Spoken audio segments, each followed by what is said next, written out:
bullshit, and we're here to call it out. Real talk, raw truth, and plenty of spice.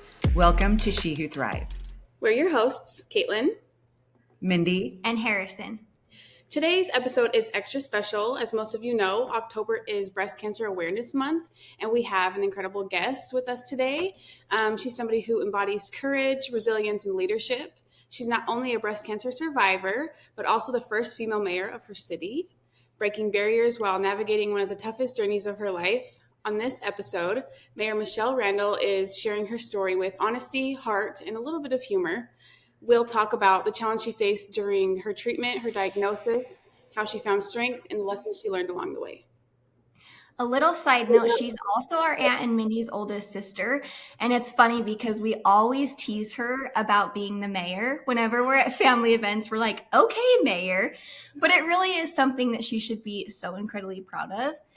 Whether you're a survivor, supporting someone going through breast cancer, or just looking for inspiration from a trailblazing woman, I'm just going to keep going. No, this episode you're is not. for you. Yes, I am. So grab your favorite drink, settle in, and get ready for a conversation about courage, hope, and thriving in the face of adversity. trail blazing. Tough word. Thanks for being with us, Shell. So maybe just start by telling us a little bit about yourself and your journey in public service. Well, there's a lot to tell that you guys just don't know. Sure. All the juicy. Thanks for having me. I love all three of you. And We love yes, you do tease me a lot about being the mayor. In fact, I have one nephew that only calls me the mayor. So when he calls me, he'll say the mayor, and I'll say the Josh. So yes, I am the oldest. Mindy's the baby in the family, and she's always been spoiled rotten, and she got away with so much more. I was the experimental child, being the oldest, which sucked. Oh my gosh. Hey, it's true. Wow. You got away with murder, not me. You still nurse off our mother. You can thank me for you being able to do whatever the crap you wanted to do when you wanted to do it. So you're welcome. I'm just more independent. Yes, you are. No, yes, I am proud to admit the umbilical cord is still attached to my mother. We have an amazing mom. So yes, we do, huh? And you guys have an amazing grandma. So politics was never, ever in my future. I enjoy politics. I love listening to national politics. When our brother was around, everyone got so sick of us because he and I would talk politics all the time. Boring. And it would clear the room, but then he and I would just sit there and talk politics and loved it. And I miss that he's not here to help me through this journey right now. He was I know you guys did an episode on him, and I watched it and also snotballed. It was awful. But when I was running for city council the first time, he was like my biggest champion. And as the results were coming in that night, it happened to be the county website was having a glitch.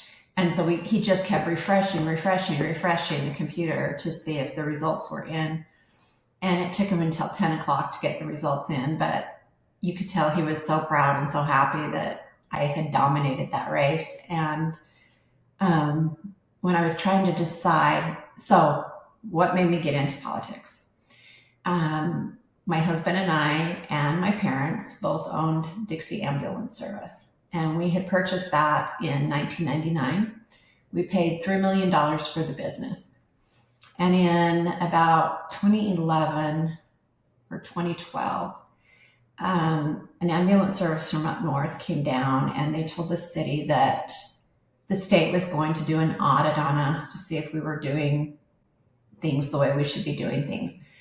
We kept trying to let the city know that that's not what they were signing. They weren't signing for an audit. They were basically signing our death warrant. but no one would listen to us. I couldn't get a meeting with the mayor. I couldn't get a meeting with the city manager. It was so frustrating that we knew they were going to put a local business out of business, that's what exactly ended up happening in 2013. Gold Cross was given our license. And a lot of people are like, how can that happen? Well, in Utah, it's pretty much a legalized monopoly. You can only have one ambulance service in an area at a time. So we paid $3 million for the business, and Gold Cross was given our business they didn't even have to give us a penny. And as we were sitting in our attorney's office, and my brother was there, my husband Tony, and both our parents, we were in the conference room of the attorney's office and trying to decide if we were going to appeal this up to the Court of Appeals. By this time, we had spent a lot of money, and we were all just mentally exhausted. And I had written on his whiteboard, "We are waving the white flag and I'm running for city council." And he came in and he read it and he said, "Good for you." And then when it got closer, the filing period to actually file to run for city council, I'm like, oh my gosh, what am I doing? What am I doing? And I actually went into City Hall the very last day to file to run. It was a very hard decision to make. I was on the city council for 7 years and really enjoyed it. And then I got a call from the mayor at the time, John Pike, and he said that Governor Cox had offered him a position in his administration and he was going to be resigning. And so when that happens, instead of a special election being held, there is just an application. Really, you apply for the position and the city council chooses who they want to be mayor. At that time, that was a harder decision than running for city council. I had never wanted to be mayor. I knew it was more time consuming, but had no idea until I actually got in there how much time it actually does take. And I prayed about it really hard. I talked to my family. I wrote a pros and cons list. And then I decided that I was going to apply for the position. And the council voted 4-1 for me to be mayor. So I was appointed mayor January of 2021. And then I had to run later that year because John Pike's cycle and my cycle were on the same time to run. And so in August, I was the primary, and in November of 2021 was the general election, and I was elected to be mayor. So right now, I am running for a second term, actually, second full term. And Pause. You weren't just elected, you kicked ass during that election. Thank you. And you beat all the boys. Yeah, my daughter always posted on Facebook, she beat all the boys. I was the first female ever elected to the city of St. George, and it was humbling. Mindy and I, our third great grandparents, came here in 1861. They were called by Brigham Young to come to this area, and they were from Switzerland, so they settled over in Santa Clara. And so I'm the 6th generation. Mindy's the 6th generation. Caitlin, you're the 7th generation of our ancestors being in this area.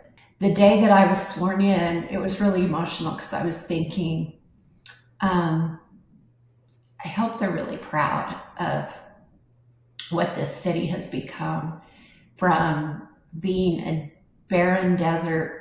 I can't even imagine living here then, how ugly and how hard it would have been to live here and build a life and a home without having anything and leaving the comfort of Switzerland.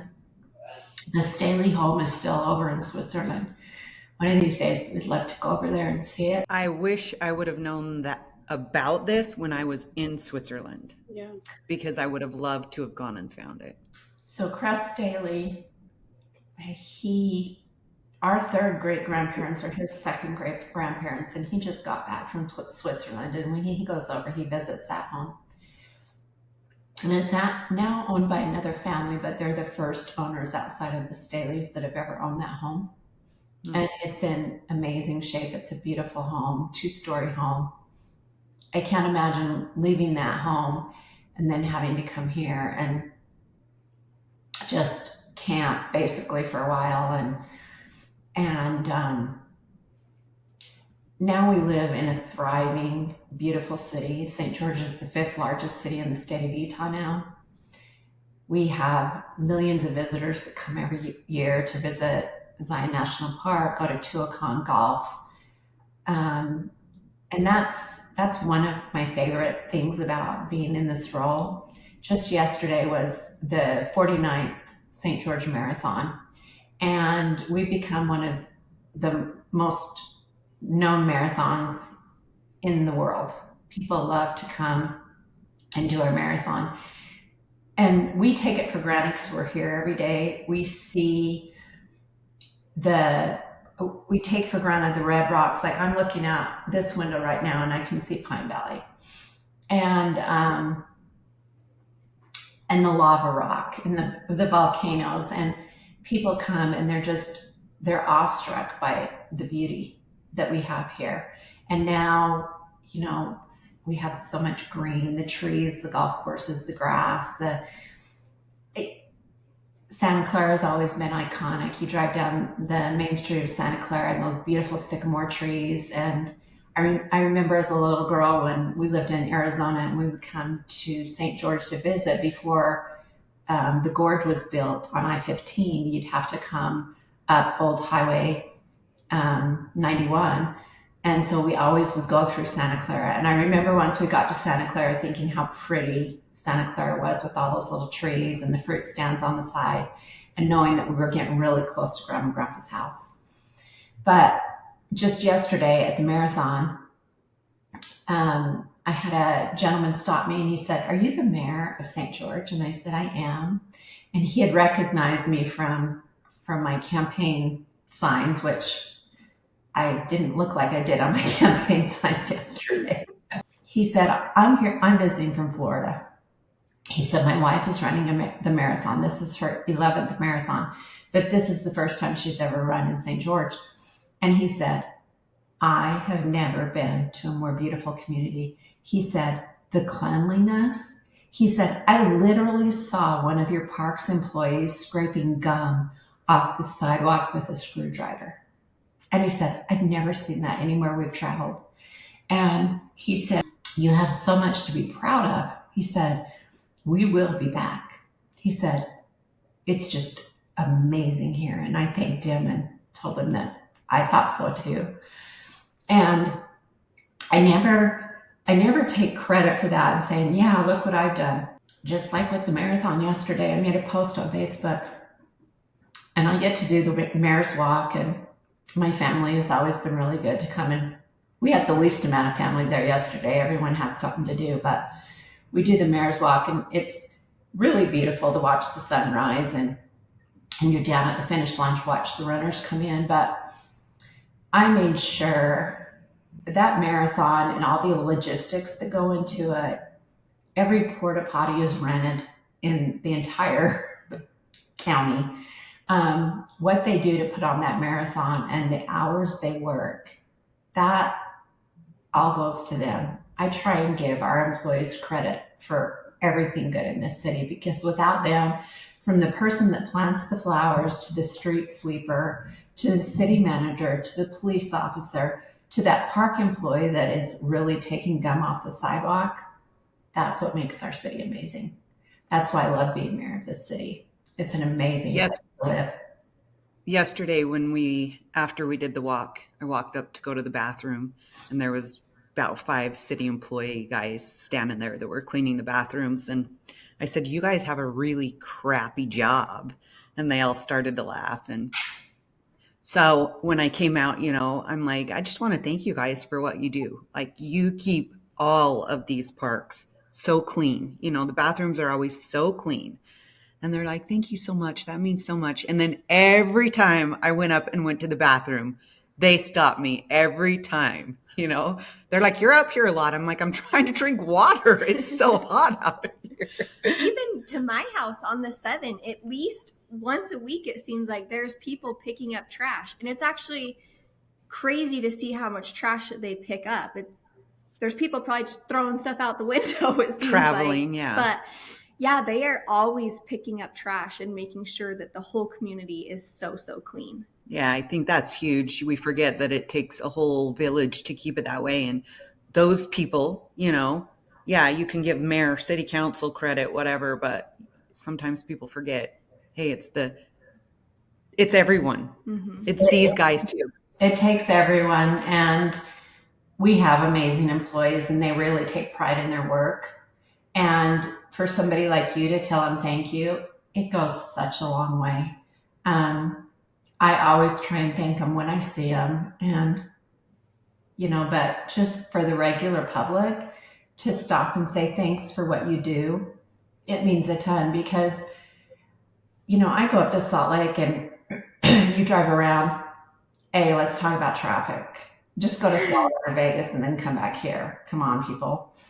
Just give yourself a little bit of time. It might take you 5 minutes longer to get from point A to point B on a busy day, but traffic is not a huge issue like it is in other cities. But I go up there and I look at their potholes and stuff, and I'm like, if we had those kind of potholes here, I would be raked over the coals. And we have a great streets department that keeps up on things like that. So my favorite part of being mayor is meeting new people, like the guy yesterday. Or Friday night, I was at a thing, and a guy, he came in and he said, my daughter wants to meet you. And she was 9. And just to go and talk to school kids, and that's the best part of the job, is just meeting new people. When people say, how do you like being mayor? 90% of the time I love it. And there's that 10% of people who can be really cruel. They forget that you're a human, that, first I'm a wife, and I'm a mom, and I'm a grandma, and I'm a sister, and I'm a daughter, and I'm an aunt. And I have a whole group of people who love me, and I am not this horrible, I've been called every name you can imagine. And I don't know, as when I was on the city council, it wasn't like it is now.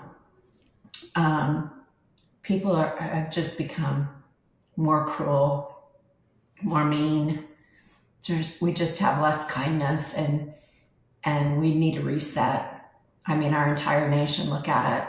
And so you just try and push that out of the side of your head. But we live in scary times. So there's times that you're like looking around, your head's on a swivel. When you're at a big event like we were at yesterday, or when I was talking during 9/11, it was the day after Charlie Kirk was assassinated, and thinking how easy it could be for somebody that hates you to just put a bullet in your head from anywhere that you're standing. So that it's scary, but you can't let the evil win. You can't. So you go on, and the election's November 4th, and I'll be really glad to have it over with. I was going to ask you how you deal with mean people, because I know, being your sister, you've shared some things with me. I remember one specific voicemail that was absolutely horrendous from a guy that wrote a book that's CUNT. Can't understand normal thinking is what it is, but it's that. Anyway, total misogynist, disgusting piece of shit human being. But I remember that voicemail and just being like, holy crap. I remember that too, actually. Yeah. And just some of the stupid people, like, the garbage truck woke my kids up 30 minutes before they had to get up to school. Can you do something about that? Really, people? I tell her, oh, look, my neck vein is popping out. That means I'm getting pissed. Like, I have fought with 3 grown-ass men over her. Well, And I don't know how she does it because That's why she doesn't. You nope, don't. I couldn't. I get my finger going at my neck vein, and you better watch out. Yeah. Come after her. You're dealing with me, the little one. I'm feisty. but she's the toughest one. I think you really got a taste of it because you and Adam lived with us for a while. So you really got to see the other side that right now just Tony sees because we're just empty nesters, and he's the one that I go home and vent to. But when you guys were living there, then there was 3 to vent to. So you got up close and personal. You got a taste of it. When Adam and I sold our house, we lived with him while we were trying to decide, are we going to build or are we going to buy? What are we going to do? And it actually worked out really well. I mean, oddly enough, but yeah, that's I cried when you moved out. Yeah, I know. When we'd come over for Sunday dinners and you'd pull out your phone and pull up your email, Chase and go say, oh no, here goes Michele talking politics. I got to go to the living room. Yeah, but I don't. Yeah. People are mean. They are. And it's a lot easier to be mean. I don't believe those people would say those things to your face. No. Yeah, because look at the men I confronted.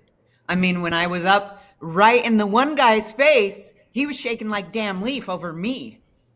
Didn't know what to say. He had his tail between Stuttered. his legs. Oh yeah.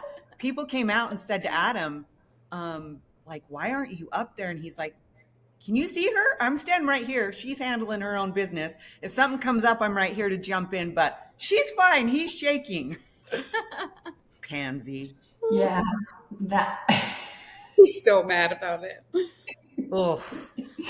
I know. And I was like, Mindy, it's not worth beating him up over. But yeah. But most of the time people are very kind. And so you have to outweigh the good with the bad. So we'll see. Hopefully I'm mayor for another 4 years and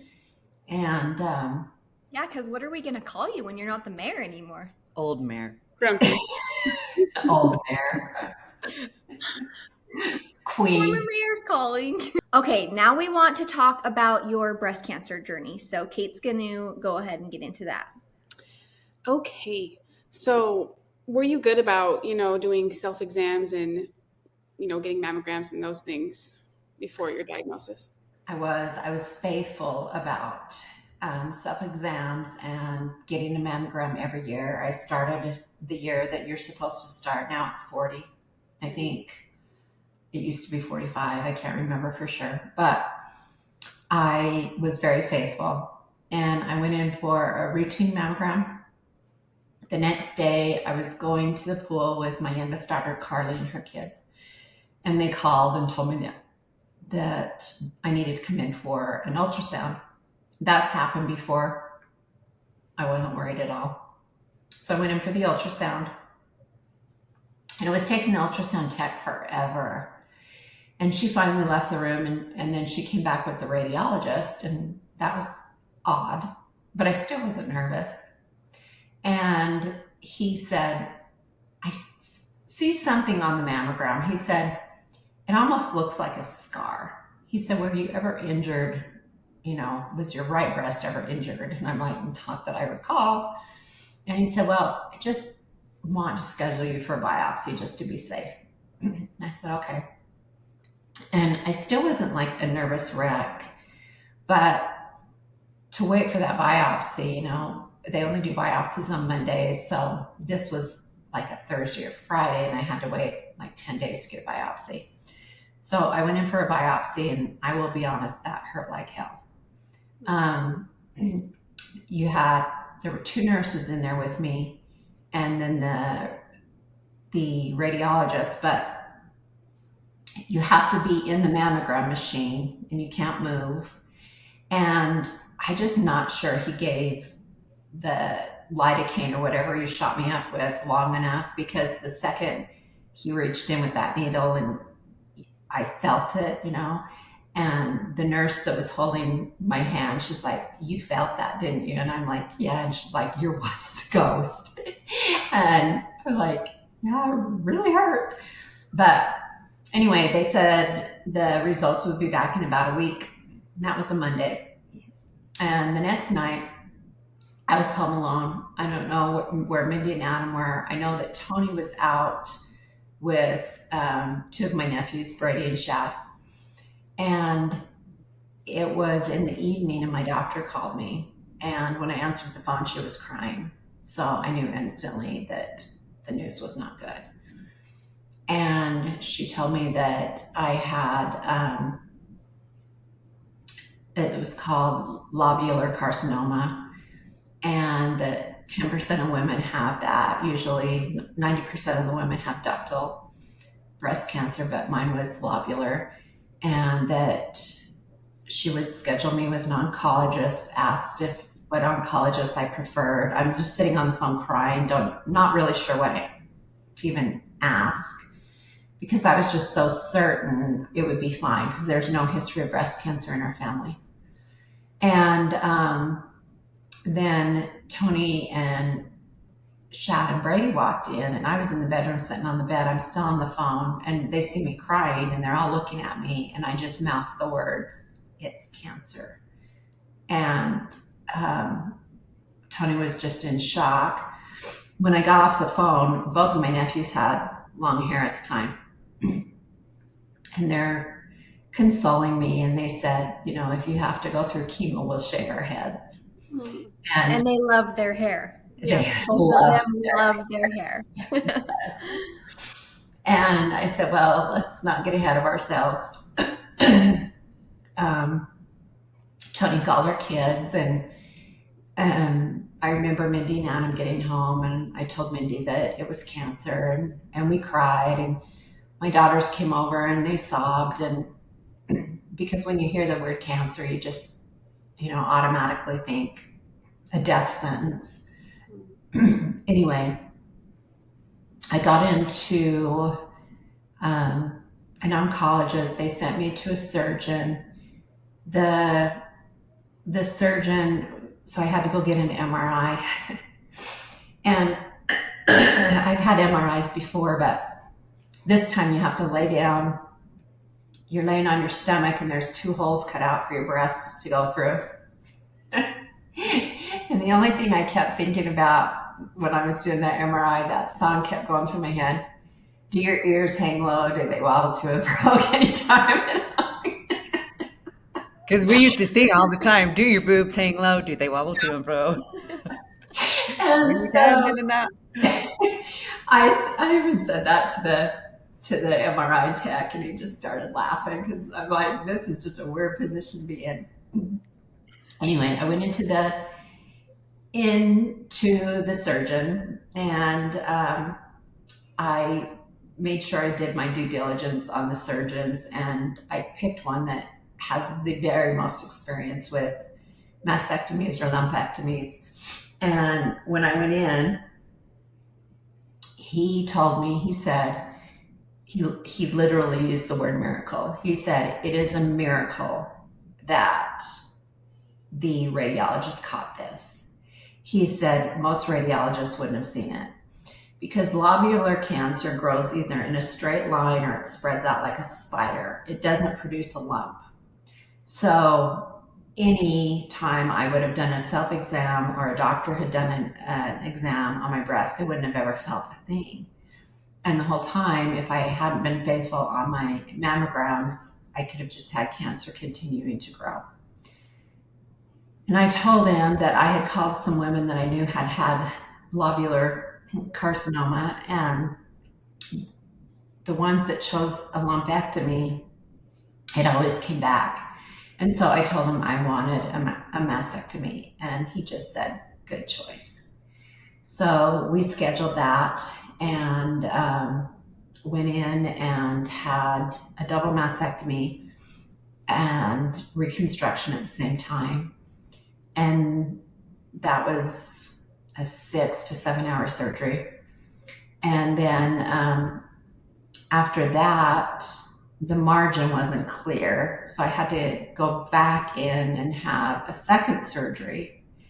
And then because my hormones were feeding my cancer, I had one ovary still, and they said, you know, everything needs to come out. I had already had a hysterectomy, but they had left my ovaries, and it's called an oophorectomy, and I had had a oophorectomy a few years before on my right ovary, but I still have my left ovary, and so then I had to go in for another surgery to get that one removed. So they put me on a medication. It's a form of chemo. I had to take it every single day for 5 years. And last October, I went into my oncologist and I'm like, yes, it's 5 years. I get to go off the medication. And he said, the new studies show you need to be on it for 10. And I started to stop because this medication was rough. There's 3 different types of this medication, and I had tried all of them, but went back to the first one. I ached all the time. Nobody knew really how much pain I was in. My joints, I felt like a 95-year-old woman. My bone density decreased by 20%. Because last December I fell and broke my wrist in 3 places. And, I could have broke my wrist with that fall anyway, but not as bad as I did. And it affected my immune system horribly. I caught anything and everything. My grandkids would be sick and come over, and I would get what they had. So after crying to Dr. Haslam, he said, listen, I'll make you a deal. I'll let you go off it for a year and let's reevaluate, but you're going to have to see me a lot. And I'm like, that's totally fine. Since I've been off of it, it's just been night and day difference in how I feel and my health. I've, been sick a couple of times like anybody gets sick, but not to where my immune system's just crap. And I've felt better this last year than I have for previous 5 years. So anyway, I see him again in a couple of weeks, and gonna beg to be able to stay off the meds and just keep following up with him. But there are so many women who are getting breast cancer at a younger age. And I was really open about it and used my platform to tell people, get your mammograms. A mammogram saved my life. Had I not been getting a mammogram, this cancer could have advanced. I knew a woman who refused to go on the medication because one of the side effects is weight gain. And her cancer spread to all of her organs, and she's no longer here. So I would much rather gain 20 pounds and feel like crap for a while, for 5 years actually, and still be around for my grandkids. My oldest grandson's 16, and then the 2 youngest are 3. And we have 11 grandkids total. So I want to be around for them. I was tested for the BRCA gene. I did not have the BRCA gene, but I was told that my girls needed to start mammograms earlier than 40. So just to be on the safe side.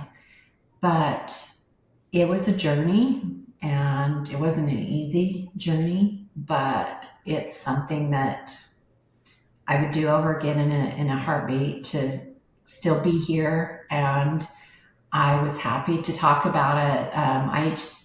Intermountain now, it was IHC then, but Intermountain had me do a video on it that they put out during Breast Cancer Awareness Month. My oncologist jokes, he said, your cancer has a whole month.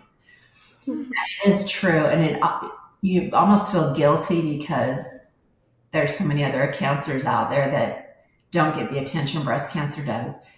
The NFL will wear pink in October, and so many you'll see pink everywhere. I know I had a friend right after, so I was diagnosed on my parents, I found out on my parents' anniversary, July 16th, and had the mastectomy in August. But in October, I had a friend go in for a mammogram, and she said that she was there because her friend had been diagnosed, and the lady said, "What's her name?" And she said, "Michele Randall." And she's like, "Oh my gosh, we have been swamped with people getting mammograms because of her." And they gave her a water bottle, a pink water bottle, to give to me because so many people had come in to get a mammogram. So if having the title as mayor or being on the city council helped with that, then it was worth it to get the word out to other people. So your journey did take place while you were mayor. So Yes. how did you balance that? It was, there were times I was sick, and I would do meetings via Zoom. There were times I would have to have the mayor pro tem conduct like a city council meeting if I was too sick to be there. But I was always in contact with the city manager and our executive team, always knew what was going on, still returned every email and phone call I received. I'm very proud of that, by the way. Just this year alone, I've returned over 2,600 phone calls. No, I think it's 2,600 emails and 3,300 phone calls, either phone calls or texts. Those are only city related, and been to well over 500 meetings since January. But I was fortunate a lot of people understood, that this was happening. It happens to people every day in their jobs. It's no different if you're a mayor or if you're a bank teller or whatever the case may be. But I got through it and had a lot of support at the city. I think when we think about breast cancer, we think about women, but men do get breast cancer as well. And I don't think people think about that, but this is something that affects everyone. I know personally, mom has really fibroidy boobs, which I have. I found lumps before I was 40 that I had to start getting mammograms before I turned 40 even, and the ultrasounds and all of that, which now it's just something you get used to. I find a lump and I'm like, okay, remember what they told me. Does it move? If I can move it around, they said cancer sticks. It doesn't move when you feel it. But yeah, it's so important. And I think so many people just doing it yourself, even, that's not hard. It's super easy to do. When you're in the shower, feel around and see if you feel anything. Go in and get your mammograms. Everybody complains, oh, the mammograms hurt. Well, I have to have 2 sets because I have breast implants. So they literally have to move your breast implant out of the way, lift it up, move it, get your breast tissue in there. But it's never been, yeah, they put you in my back hurts more than anything else. Yeah, it's uncomfortable. The positions they put you in are not very. But it doesn't hurt. Yeah, they smash you down, but it's not like, ouch, this is so painful. It's not a big deal. Well, and insurance will typically pay for it, right? Yeah, usually your insurance will pay for a yearly mammogram. Yeah. And even if I go get my annual every year in November, and then I get my mammogram right after that. But even if I have found a lump, or if she finds something, when she's testing me in there for my annual, then we'll just schedule it for, so insurance pays for it. Because if you go in and say, I have a lump, which if you do have a lump, it doesn't matter. Go get it done and figure out how to pay for it. There's lots of ways, if you can't pay for it, that you can get assistance. But yeah. Well, there's plenty of people who just don't pay for it. They just forget about it. They're like, oh well. Yeah, but it's so important. It's so important, and it's a simple test, and it's the one test for cancer that, there's no test that can predict pancreatic cancer or now with colonoscopies, you can get colon cancer early, but to just put it off and then, have to go through the cancer is much worse than the test of getting a mammogram and having them smash your boob. It's no big deal. That's the only good thing is I never have to have another mammogram. I guess I can look at it like that, but I'd much rather have a mammogram. I feel like you had a good support system while you went through your journey. I remember helping you get up, and luckily we were there during that time. Well, that's one thing I'm so grateful for, because you had a job that you Not didn't really. You had a job, I but was the boss. it wasn't a 9 to 5 type of thing. And at first, you were helping me drain my drains, because I had drains for a long time because they just kept filling up, and until that fluid isn't so much, they won't take the drains out. And so I had drains for almost 3 weeks, and that was the worst part. But you have to milk the drains. I know that sounds gross, but push the fluid down into the drains, and so also the day I came home from having my mastectomy was the day that I got the news that Joe Boca had died. And I wanted to go to his funeral so bad. And Mindy, you tried to help me find something that I could wear that wouldn't show the drains, and I just couldn't do it. It was too painful, and because I have scars, my scars go from underneath my armpits and they come up and they go over my breasts and down, and it's on both sides. And so you are cut from side to side, but to have you living with us at the time to help me. I mean, you know how your mom is, Kate. If she saw me trying to open an Amazon box, she'd yell at me. Yeah. But to have somebody knowing that my house was being cleaned and dinner was being made and the laundry was being done, and all I had to concentrate on is just healing, and that made all the difference in the world. And we are so blessed to have the family we do, because so many people don't, that will just rally around when things are tough. And we've been through some really tough crap in our family. And everybody's there for each other. And so to have that support system, I can't imagine having to do this journey, by myself. Like, if you're a single mom and have young kids, I just can't even imagine what that would be like. What do you like? We look like bobbleheads. I like right in the middle of that. I looked at us. We're all. Okay, sorry, I couldn't hold it in. I was like, what is funny right now? I just looked at us and we were both like this. Yeah, but also our family dynamic is way different than most, because we would tease you about having cancer, which is horrible. We'd always tell Michelle, just because you have cancer doesn't mean this. Max, okay. I have cancer. Leave me alone. Yeah, we can be a morbid family. I mean, our sense of humor, but the thing is, we're all the same. So you can joke about hard things, and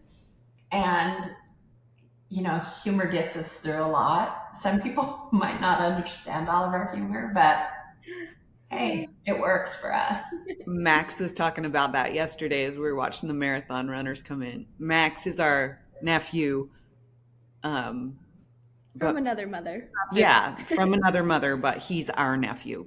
And he got talking about that yesterday, and he was saying something about something about how we're like that. And I was like, yeah, we have a sister that we'll have on here eventually that also is handicapped. She has a really shitty disease and she's in a wheelchair and can't do anything for herself. But that's Max's mom. And I said, we make fun of Marshane all the time for being handicapped. We and people don't get it. People that don't know us and they hear us saying stuff, they're like, oh, you guys are evil and Yeah, cruel. Chase calling her a T-Rex. And I'm like, that's just how we are. We just laugh about it. We tease each other for everything. I wouldn't trade our family for anything. I mean, yeah, I always say I was blessed with the best. And when I say that, I absolutely mean it.